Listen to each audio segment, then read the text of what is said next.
అందరికీ నమస్కారం. నా పేరు Kandavalli Solomon Raju, retired police circle inspector, Rajahmundry నుంచి మాట్లాడుతున్నాను. నేను చాలా కాలం అయింది వీడియోలు చేసి. అయితే ఈరోజు ఇప్పటికే లేట్ అయింది. రాజమండ్రిలో 24 మార్చి తేదీ రాత్రి జరిగిన ఇన్సిడెంటు, ప్రవీణ్ పగడాల గారిని మరణం, అది మరి చాలా రాజమండ్రిలో క్రైస్తవుల మనోభావాల్లో చాలా చాలా బాధ కలిగి, చాలా మరి వాళ్ళ మనోవేదనతో మరి ఎంతోమంది క్రైస్తవులు ఆ 2 రోజులు రాజమండ్రి ప్రభుత్వ ఆసుపత్రి దగ్గర ఆయన శవ పంచాయతీ, ఆయన యొక్క పోస్ట్ మార్టం గురించి ఆ 2 రోజులు మరి ఎంతో ఓపికగా ఇంచుమించుగా వేలాది మంది క్రైస్తవులు అక్కడ రావడం జరిగింది. వారి యొక్క నిరసన తెలియజేయడం జరిగింది. ఇంతకాలం ఊరుకొని ఈరోజు ఈ క్రైస్తవులు అందరూ ఒక్కసారి రోడ్డు ఎక్కడానికి గల కారణం ఏంటి? మరి దీని గురించి మనం ఒకసారి కూలంకషంగా మనం చర్చించుకుందాం. అసలు ఈ ప్రవీణ్ పగడాల అనే ఆయన ఎవరు? మరి అందరూ చెప్తున్నట్టుగా ఈయన పాస్టర్ గారా, మత బోధకుడా, మరి మిషనరీయా, ఎవరు ఈయన ఒరిజినల్గా అయితే ఈయనది ఒరిజినల్గా కడప. అయితే మరి తండ్రి గారు ముస్లింకి సంబంధించిన వ్యక్తి, తల్లిగారు క్రైస్తవురాలు. మరి ఏమైందో తెలీదు. మొత్తం మీద ఆయన వెసులుబాటు గురించి హైదరాబాద్ రావడం జరిగింది. హైదరాబాద్ వచ్చి చదువుకోవడం జరిగింది. దూర ప్రాంతాలకు వెళ్ళి ఎంతో చదువుకుని ఎంతో విజ్ఞానం సంపాదించి ఆయన ఇప్పుడు క్రైస్తవ మిషనరీగా ఆయన సేవ చేస్తున్నారు. తర్వాత ఆయన 2 మరి సాఫ్ట్వేర్ కంపెనీలు ఉన్నాయి ఆయనకి, ఆయన బ్రదర్కి కలిపి. ఇది కాక ఎంతోమంది అనాథలకి ఆదరణ కల్పిస్తూ వాళ్ళకి సేవ చేస్తున్నారని వారికి తెలిసిన వాళ్ళందరూ చెప్పడం జరుగుతుంది. అయితే ఈ ప్రవీణ్ పగడాల గారికి నాకు అసలు ఒక విధంగా స్నేహం ఉంది. మీ ఇద్దరికి పరిచయం ఉంది కూడా. మా ఇద్దరికి ఎందుకు పరిచయం అంటే, ఈ ప్రవీణ్ పగడాల వారు హైదరాబాదులో ఎక్కువ ముస్లిమ్స్తో డిబేట్స్ చేసేవారు. ఈయన అంటే ఖురాన్ గురించి, తర్వాత ఇటు బైబిల్ని బేరీజ్ వేసుకుంటూ దాంట్లో మంచి చెడులు ఆ ముస్లిం పెద్దలతో కూర్చుని డిబేట్స్ చేస్తూ ఉండేవారు. ఎందుకంటే ఈయన ఆరిజిన్ ముస్లిం నుంచే వచ్చారు కాబట్టి ఆయనకి ఖురాన్ మీద నాలెడ్జ్ ఉంది. తర్వాత తల్లి క్రైస్తవురాలు కాబట్టి బైబిల్ మీద కూడా పూర్తి నాలెడ్జ్ ఉంది. సరే, ఇలా ఇది జరుగుతుండగా 2016-15 సంవత్సరాల్లో అది ఏమైందంటే, మరి పాస్టర్ రంజిత్ ఓఫిర్ అనే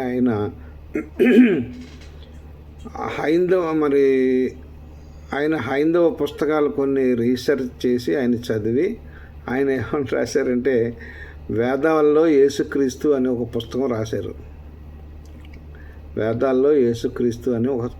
రాశారు. సరే, అది పెద్ద వివాదం అయిపోయింది.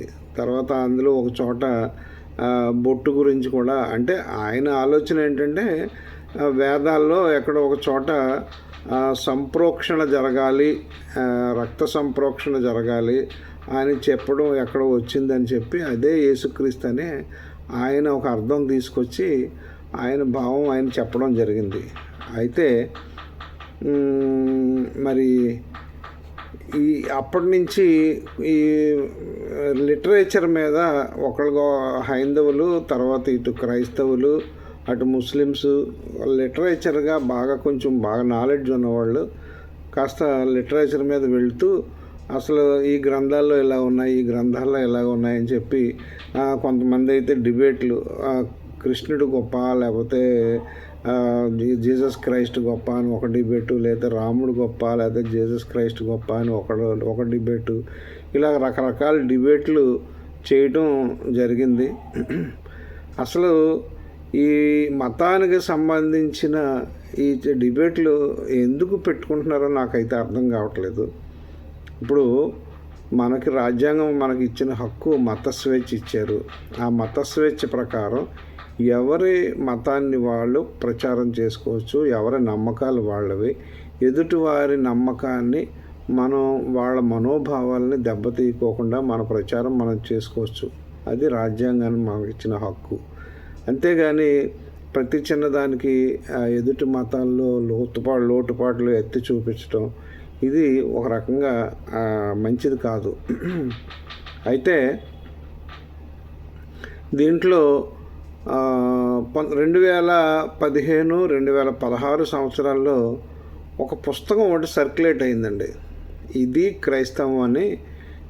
క్రైస్తవం అనే పుస్తకాన్ని అరిందమ అనే పెన్ నేమ్ కలిగిన వ్యక్తి ఒక పుస్తకాన్ని రాసి దాన్ని కొద్దిగా హైందవ సంస్థల నుంచి హైందవ గ్రంథాలయాల్లో దాన్ని కొంచెం సర్క్యులేట్ చేయడం జరిగింది. అది హైదరాబాదు, తిరుపతి ఇలాంటి ప్లేసుల్లో కొంచెం ఈ హైందవ సంస్కృతికి సంబంధించిన పుస్తకాలు అమ్మే చోట ఆ పుస్తకాలు అమ్మడం మొదలుపెట్టారు. అయితే ఇది క్రైస్తవంలో మరి ఆ రచయిత మరి ఏమి చదివారో, ఆయన బైబిల్లో ఏమి మరి విమర్శించారో తెలియదు, కానీ ఆయన మరి చాలా దారుణమైన విమర్శలు చేశారు దాంట్లో క్రైస్తవం గురించి. ఎంత దారుణం అంటే యేసుక్రీస్తు వారి పుట్టుక దగ్గర నుంచి మేరీ మాత యొక్క గుణగణాల దగ్గర నుంచి వారు మరి ఆ రచయిత విమర్శనాత్మకంగా అయితే పర్వాలేదు, కానీ చాలా కించపరుస్తూ ఈ క్రైస్తవుల గురించి చాలా కించపరుస్తూ మాట్లాడటం జరుగుతుంది. అయితే తిరుపతిలో ఒక ప్రొఫెసర్ గారు ఉన్నారు. ఆవిడ ఏంటంటే శ్రీమతి హేమలత ప్రభు గారు.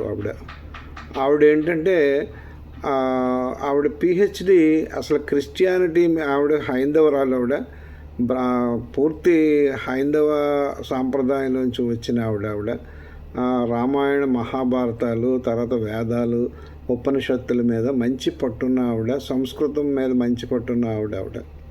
సో ఆవిడ సంస్కృత భాష చాలా చక్కగా ఉంటుంది ఆవిడది.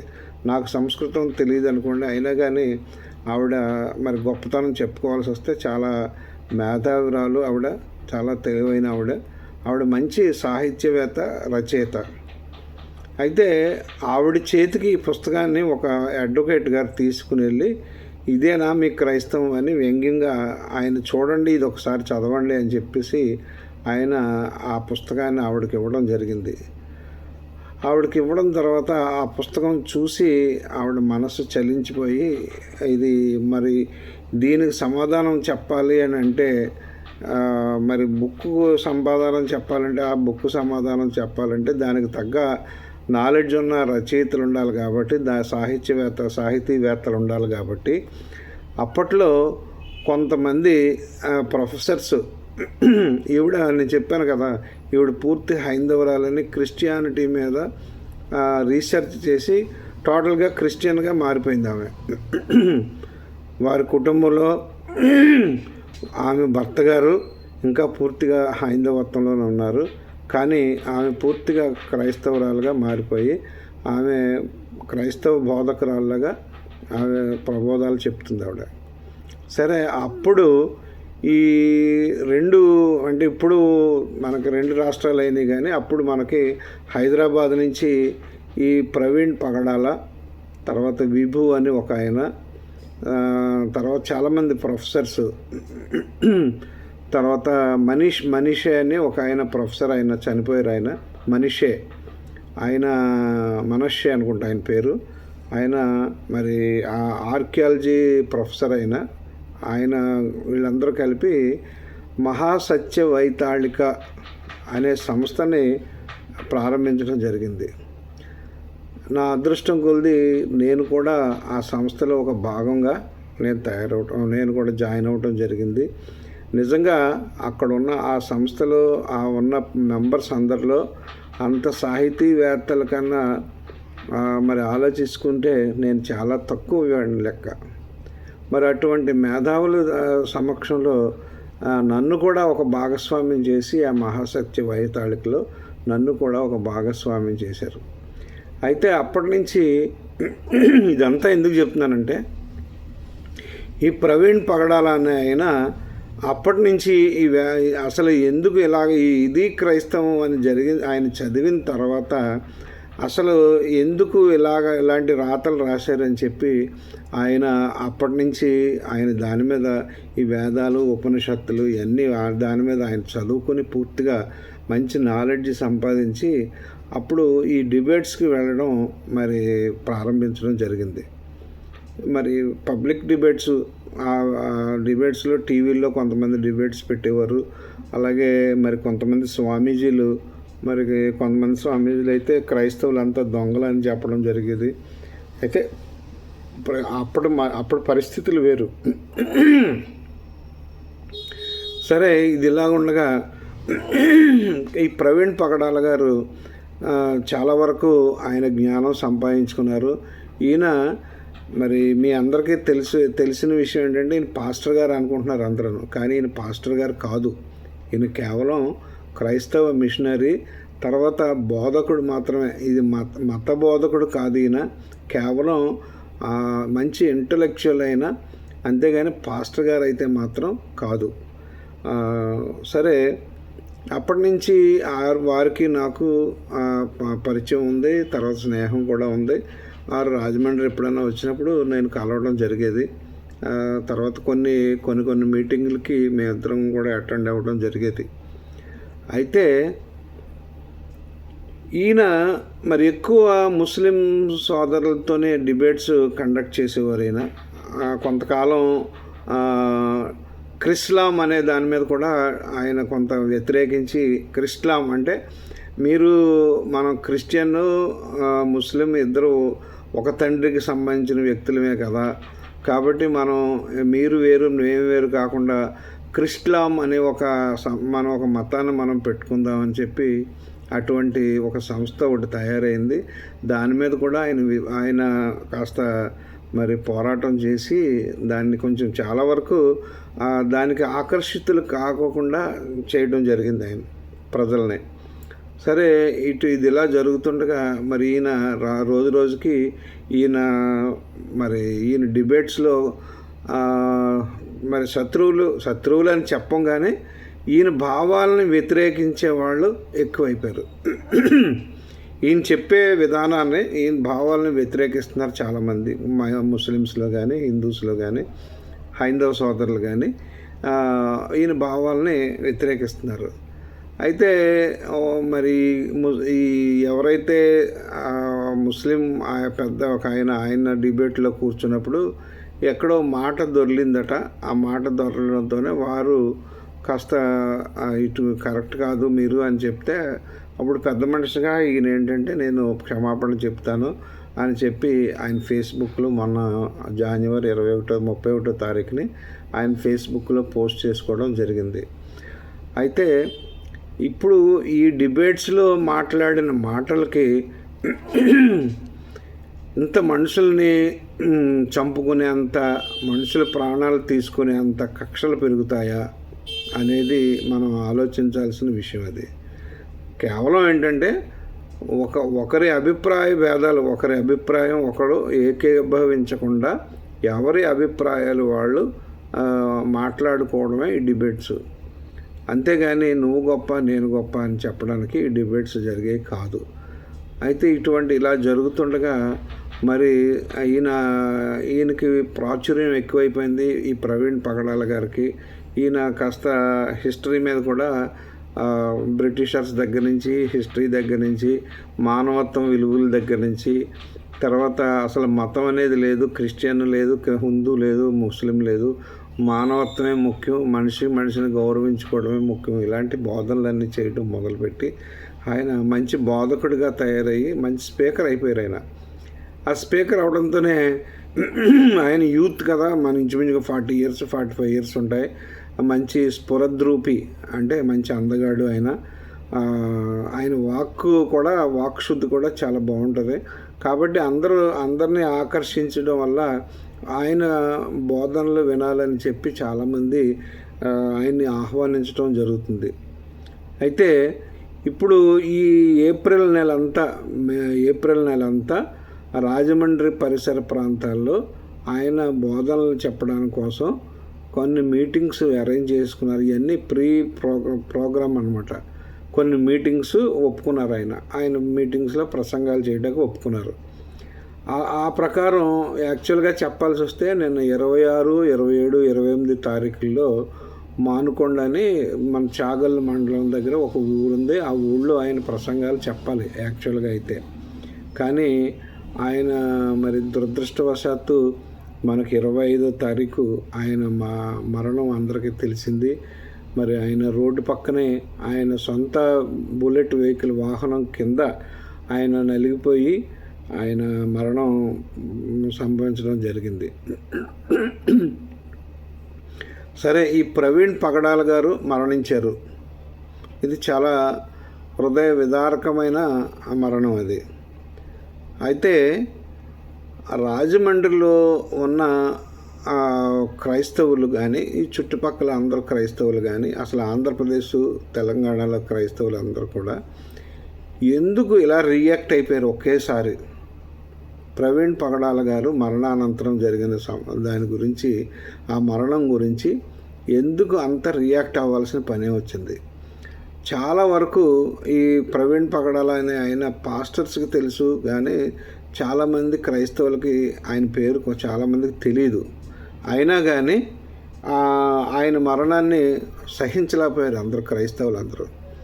మరి 25, 26 తారీఖుల్లో ప్రభుత్వ ఆసుపత్రి దగ్గర ఉన్న క్రైస్తవ సమూహం చూస్తే అసలు మరి అది కాక సికింద్రాబాద్లో ఆయన అంతిమ యాత్రకి మరి నిజంగా వచ్చిన జనం చూస్తే అది చాలా ఆశ్చర్యం అన్నమాట. అది అసలు క్రైస్తవుల్లో ఎంత యూనిటీ ఉందా అని నాకు అనిపించింది.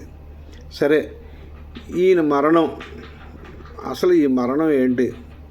ఫస్ట్ వీళ్ళందరూ రోడ్ యాక్సిడెంటు, ఏదో వెహికల్ గుద్దేసిందేమో అనుకున్నారు. తర్వాత పోలీసు వారు వీళ్ళందరూ వచ్చిన తర్వాత మరి మహాశాన్ రాజేష్ గారు లాంటి వాళ్ళు ఏంటంటే ఇది క్లియర్గా రోడ్ యాక్సిడెంటు అని ఎక్స్ప్లెయిన్ చేయడం జరిగింది. కానీ మరి ఈ 31వ తారీఖుని ఆయన పెట్టిన పోస్ట్కి ఇది కొంతమంది ఇస్లాం పెద్దల డిబేట్లో ఆయన వారితో విభేదించినందుకు వీరు మధ్యలో జరిగిన ట్రాన్సాక్షన్ గురించి ఆయన నన్ను వదిలిపెట్టండి, నేను క్షమాపణ చెప్తున్నాను అని ఒక పోస్ట్ పెట్టడం జరిగింది. సరే, ఇవన్నీ ఇలా ఉన్నాయి. ఇది కాక గతంలో ఎన్నో మరి డిబేట్స్లో ఆయన అక్కడ ఉన్న హైందవ సోదరులతో విభేదించడం జరిగింది.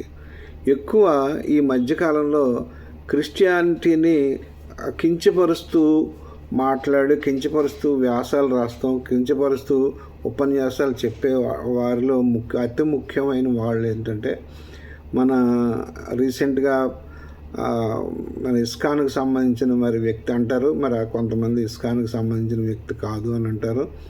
ఆయన రాధా మనోహర్ దాస్ గారు. అది కాక మరి కరుణాకర సుగ్గున అని ఒక ఆయన ఉన్నారు. ఆయన కూడా మరి నేను ముందు క్రిస్టియన్ని, నాకు బైబిల్లో ఉన్న లోతుపాతులని తెలుసు నాకు, కాబట్టి నేను గర్వాప్సి వెనక్కి వచ్చేసాను, నేను హిందూగా మారాను అని చెప్పి ఈ బైబిల్లో ఉన్న లోటుపాతులన్నీ ఆయన చెప్పడం ప్రజలకి అందరికీ, అంటే వ్యంగ్యంగా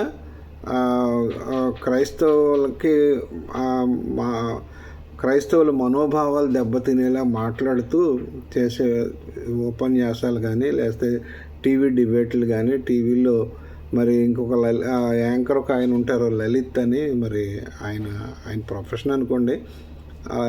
ఒక టీవీలో హైందవ టీవీ ఉంటుంది, అందులో వారు కూడా కొంచెం వ్యంగ్యంగానే మాట్లాడతారు. అయితే ఇంతకుముందు మన ఒక స్వామీజీ ఉండేవారు కాకినాడ, ఆయన ఈ మధ్యకాలంలో మరి చాలా వరకు మాట్లాడలే. గతంలో అయితే మాట్లాడేవారు, ఈ మధ్యకాలంలో మాట్లాడలే. ఇది ఎలా ఉండగా మనకు రాజమండ్రిలో క్రైస్తవులు ఎంత బాగా ఎక్కువగా రియాక్ట్ అవ్వడానికి గల కారణాలు ఏంటంటే, రాజమండ్రిలో మరి క్రైస్తవులకి చాలా కాలం తర్వాత మరి సమాధులు, అంటే క్రైస్తవులు చనిపోతే మరణించిన తర్వాత వాళ్ళకి పెట్టుకోవడానికి సమాధులు ఏర్పరచుకుంటానికి ఉన్నది, కొంత స్థలం ఇవ్వడం జరిగింది చాలా కాలం తర్వాత. అయితే బ్యాప్టిజం తీసుకోవడానికి తమ పిల్లలకి, క్రైస్తవుల పిల్లలకి బ్యాప్టిజం తీసుకోవాలి అని అంటే సరైన స్థానం లేదు. ఎందుకంటే మరి గోదావరిలో బ్యాప్టిజం తీసుకుందామంటే చాలా వరకు అడ్డు పెడుతున్నారు. సరే, ఇది మన 2015 పుష్కరాలకు ముందు మన కోటిలింగాల ఘాట్ యువతల ఒక చిన్న ఘాట్ ఒకటి ఇరిగేషన్ డిపార్ట్మెంట్ వారు మన బైబిల్ మిషన్ పాస్టర్ గారికి ఆయనకు ఇవ్వడం జరిగింది. ఇచ్చిన తర్వాత దానికి ఇంచుమించుగా 50,000 పెట్టుబడి పెట్టి అక్కడ చిన్న ఘాట్ కట్టుకున్నారు. ఆయన కేవలం బ్యాప్టిజం ఘాట్గా కట్టుకున్నారు. దాన్ని ఏం చేశారంటే, ఇది మరి కొంతమంది సోదరులు, అబ్బాయి ఇది చింతాలమ్మ ఘాట్, ఇది అసలు ఘాట్ కాదు, ఇది మీరు దీనికి కుదరదు అని చెప్పేసి మొత్తం ఆయన 50,000 ఖర్చు పెట్టింది, 50 లక్షలు ఖర్చు పెట్టారు. ఆ 50 లక్షలు ఖర్చు పెట్టిన ప్లేస్ని ప్రభుత్వం వారు మరి తీసుకున్నారు. కానీ దానికి నష్టపరిహారం ఏమీ చెల్లించలేదు. హైకోర్టు ఉత్తర్వులు ఉన్నా సరే ప్రభుత్వం వారు తీసుకున్నారు, దానికి నష్టపరిహారం ఏమీ చెల్లించలే. సరే, అప్పుడు పుష్కరాలు జరుగుతున్నాయి కాబట్టి అప్పుడు పాస్టర్ గారు కూడా పోన్లేండి, డబ్బులు పోయినా పర్వాలేదు, మిగిలిన మన సోదరులందరూ దీంట్లో స్నానాలు చేయడానికి బాగుంటుందని చెప్పేసి ఆయన కూడా దాని విషయం వదిలేశారు. అయితే ఈ మధ్యకాలంలో ఈ క్రైస్తవుల మీద దాడులు, తర్వాత చర్చిల మీద దాడులు, చర్చిల్లోకి వెళ్ళిపోయి అవమానంగా మాట్లాడాలు, ఒకవేళ బైబిల్ పట్టుకుని ఎక్కడైనా బైబిల్ పంచుకుంటున్నా, లేకపోతే ఒక బైబిల్ ప్రచారం చేసుకుంటున్నా సరే వాళ్ళని కొట్టడం, లేకపోతే వేడి నీళ్ళు పోయడం, లేకపోతే పేడ నీళ్ళు పోయడం, లేకపోతే కొన్ని చోట్లయితే మా గ్రామంలోకి ఎవరు రావడానికి వీలేదని బోర్డులు పెట్టడం, ఇలాగ రకరకాలుగా క్రైస్తవుల్ని అవమానించడం జరుగుతుంది. సరే, ఈ అవమానాలని అలాగే భరిస్తూ వస్తున్నారు. ఇక మా రాధా మనోహర్ దాస్ గారు అయితే ఆయనకి ఏం మాట్లాడతారో ఆయనే తెలియదు. ఆయన ఇష్టం వచ్చినట్టు ఆయన మాట్లాడతారు. 3 మేకులు కొట్టుకున్నవాడు, లేకపోతే ఇంకెందుకులేండి, ఆయన మేరీ మాత గురించి కానీ లేకపోతే రకరకాలుగా ఆయన విమర్శిస్తారు ఆయన.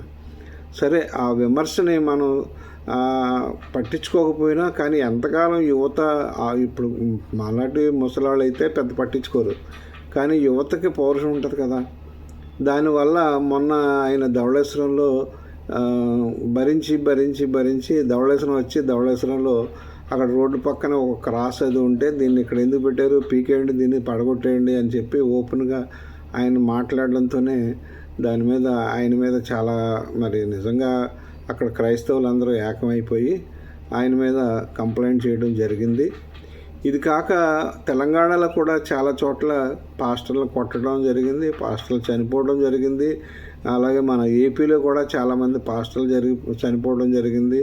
మరి ఒక బెక్కవోల్లోనూ ఎక్కడో ఒక పాస్టర్ గారిని ఆయన జైలుకి పంపడం జరిగింది. ఆయన అయితే పాపం 40 రోజులు ఎన్నో జైల్లో ఉండిపోయారు ఆయన. మరి ఇవన్నిటికి కారణం ఏంటంటే, రూరల్ ఏరియాలో ఈ హైందవత్వం అనేది, మా హైందవత్వం ఎవరి మతాన్ని వాళ్ళు ప్రచారం చేసుకోవచ్చు, కాదని అంటలే. కాకపోతే ఏంటంటే ఇప్పుడు ఏం చేస్తున్నారంటే, ఇప్పుడు రాజశేఖర రెడ్డి గారి టైంలో ఒక చట్టాన్ని తీసుకొచ్చారు ఆయన. కేవలం ఆ చట్టం ఎందుకంటే, ఈ తిరుమల తిరుపతి దేవస్థానం, తర్వాత అన్నవరం, లేకపోతే సింహాచలం, ఇలాంటి పెద్ద పెద్ద దేవాలయాల్లో ఆ దేవాలయాల ప్లేసెస్ ఆఫ్ వర్షిప్లో అన్యమత ప్రచారం జరగకూడదు అని ఒక చట్టం తీసుకొచ్చారు. అయితే దాన్ని ఎలా బ్యాడ్ ప్రాపగండా చేస్తున్నారంటే, అసలు అన్యమత ప్రచారం అనేదే ఉండకూడదు, గ్రామాల్లో ఉండకూడదు, అని చెప్పి దాన్ని ఈ రూరల్ ఏరియాలో స్ప్రెడ్ చేయడం వల్ల వాళ్ళు ఏం చేస్తున్నారంటే పాపం చదువుకున్న కుర్రోళ్ళు లేకపోతే కొంచెం తెలియక ఈ బైబిల్ పట్టుకుని వెళ్ళేవాళ్ళు కానీ బైబిల్ బోధలు చేసుకునే వాళ్ళు కానీ వాళ్ళ మీద అసాల్ట్ చేయడం, వాళ్ళని కొట్టడం, వాళ్ళని అటాక్ చేయడం, వాళ్ళని అవమానపరచడం, మరి ఇవన్నీ మరి తెలిసి తెలియక చేస్తున్నారు వాళ్ళు. మీరు ఈ మధ్యకాలంలో చూడండి, మీకు పర్మిషన్ ఉందా, మీకు పర్మిషన్ ఉందా అని అడుగుతున్నారు. దీనికి తగ్గట్టుగా మరి ప్రభుత్వం నుంచి మరి పంచాయతీరాజ్ డిపార్ట్మెంట్ నుంచి వచ్చిందని మరి అది సర్క్యులేట్ అయింది ఒక సర్క్యులర్. మరి అది కూడా మన సనాతన ధర్మం అని చెప్పి మాట్లాడుతున్న మన ఉప ముఖ్యమంత్రి గారి యొక్క మంత్రిత్వ శాఖ అది. ఆ మంత్రిత్వ శాఖ నుంచి విడుదలైంది ఒక ఉత్తర్వు ఒకటి విడుదలైంది. అదేంటంటే చర్చిలు ఎన్ని ఉన్నాయి, చర్చిలు పర్మిషన్లు ఉన్నాయా, ఆయన ఒక సర్వే అనేది మొదలుపెట్టారు. ఈ తర్వాత ఇది తెలుసుకొని అసలు దీని మీద పోరాటం చేస్తే మరి అది మరి ఆ కన్సర్న్ సెక్రటరీ గారు ఎవరో అబ్బాయి ఇది కాదు, ఇది మేము ఇష్యూ చేయలేదు అని అన్నారు. కానీ దాన్ని మరి పూర్తిగా దాన్ని అది ఆపుకోవడం జరిగింది.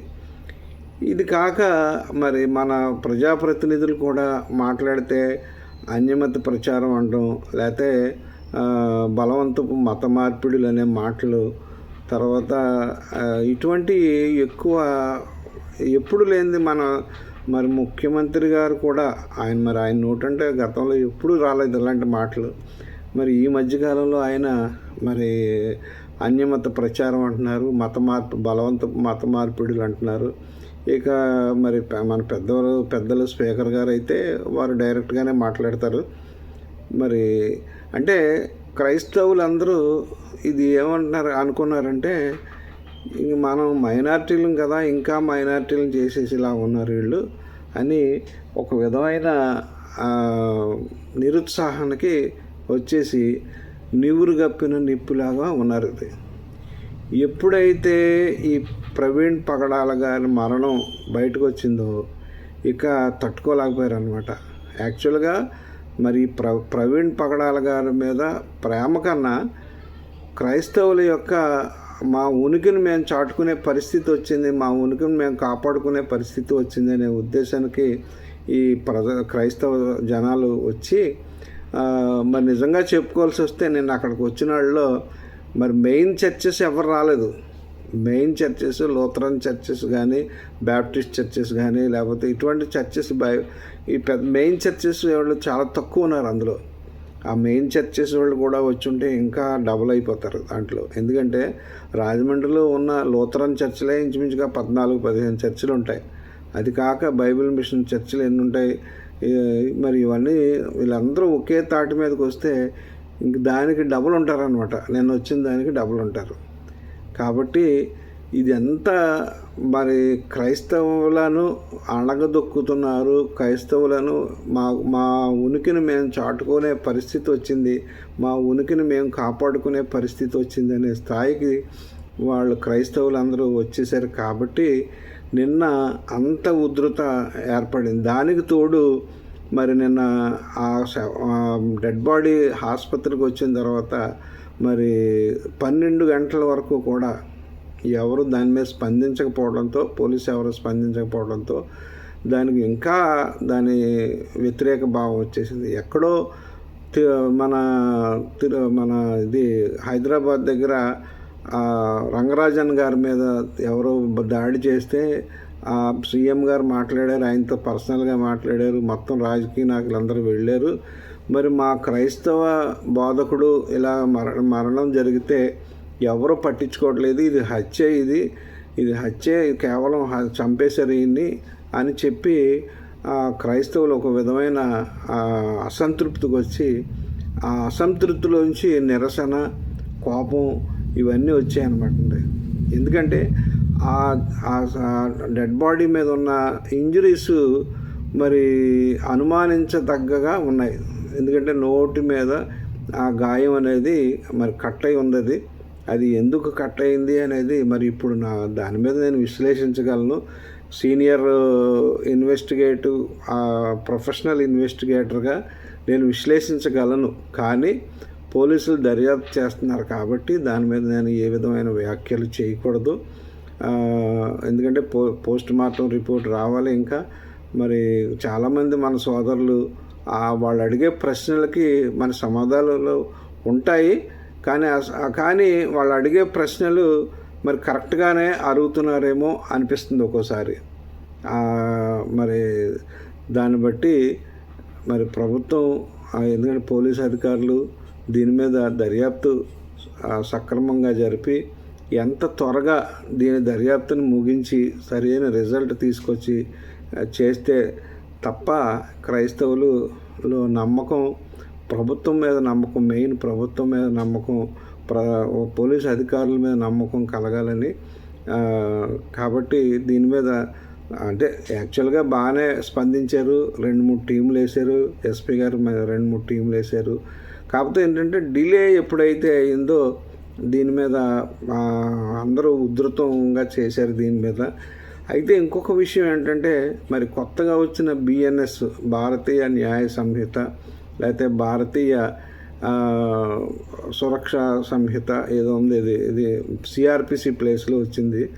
దాంట్లో FIR అంటే ప్రథమ సమాచార రిపోర్టుని ఆర్గనైజబుల్ అఫెన్స్ గురించి ప్రథమ సమాచారం రిపోర్టు ఇస్తే, SHOకి రిపోర్ట్ వస్తే వెంటనే దాన్ని కేసు రిజిస్టర్ చేయాలి పాత క్రిమినల్ ప్రొసీజర్ కోడ్ ప్రకారం. కానీ ఇప్పుడు కొత్తగా వచ్చిన BNSS ప్రకారం అయితే కానీ 15 రోజుల వరకు దాని విచారణ జరిపి 15 రోజుల తర్వాత DSP గారు పర్మిషన్ తీసుకుని దాని FIR ఇష్యూ చేయాలని మరి అదొక క్లాజ్ పెట్టారు.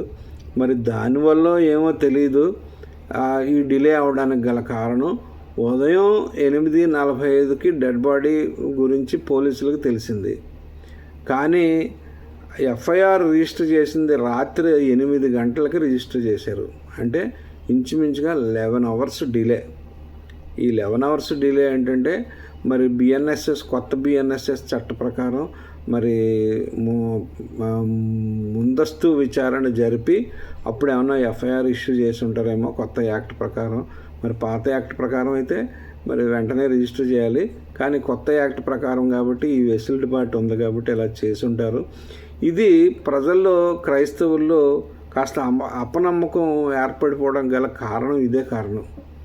కాబట్టి మరి ఇప్పటికైనా ప్రభుత్వం ప్లస్ పోలీసు అధికారులు దీని మీద సక్రమంగా దర్యాప్తు జరిపి మా క్రైస్తవులకి లేకపోతే సామాన్య ప్రజలకి పోలీసు మీద నమ్మకం కలిగేలాగా చేయాలని కోరుకుంటూ ఇట్లు మీ సాల్మన్ రాజు. Thank you.